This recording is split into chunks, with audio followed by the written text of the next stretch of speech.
অন্যদিকে কোচবিহারে ছাত্রীকে ৩ জন মিলে গণধর্ষণ, আর সেই গণধর্ষণে অভিযুক্তের সশ্রম কারাদণ্ড, কারাদণ্ডের সঙ্গে ১ লক্ষ টাকা জরিমানা।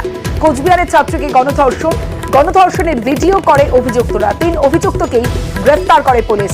আজ সাজা ঘোষণা ফাস্ট ট্র্যাক কোর্টের।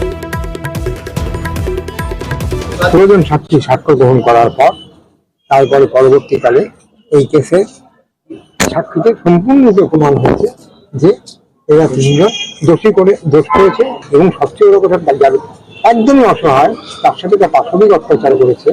এবং এই কেসে আমি বলবো মহামান্য দায়রা বিচারক ফার্স্ট কোর্ট কুচবিহার অর্থাৎ নায়ার আজম খান, উনি যে রায় দিয়েছেন সেই রায়টা খুবই ন্যায্য রায়। কিন্তু তার সাথে 120 ধারায় যে রায়টা হয়েছে তাতে উনি 25 বছর সশ্রম কারাদণ্ড প্রত্যেককে সেই রায় কেটে দিলেন আর কি। আর 1 লক্ষ টাকা জরিমানা দিয়েছেন। এই জরিমানাটা নির্যাতিতাকে দিতে হবে, এক একজন 1 লাখ টাকা করে দেবে। শিশুকে যৌন নির্যাতন আর সেই নির্যাতনে সশ্রম কারাদণ্ড। বালুরঘাটে 3 বছরের শিশুকে যৌন নির্যাতন। 2020 18 জানুয়ারির ঘটনায় সাজা ঘোষণা। 20 বছরের সশ্রম কারাদণ্ডের নির্দেশ আদালতের। পক্সো আইনে দোষীর সাজা ঘোষণা।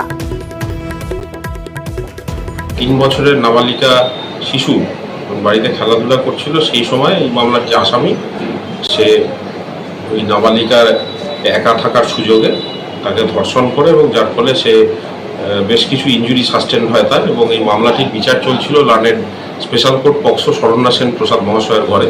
আসামিকে 20 বছরের সশ্রম কারাদণ্ড, 10,000 টাকা ফাইন, অনাদায়ে আরও 6 মাসের বিনাশ্রম কারাদণ্ডের আদেশ দিয়েছেন। ভিকটিমকে কম্পেনসেশন স্কিম অনুযায়ী 3 লক্ষ টাকা কম্পেনসেশন দেওয়ার জন্য অর্ডার করেছেন।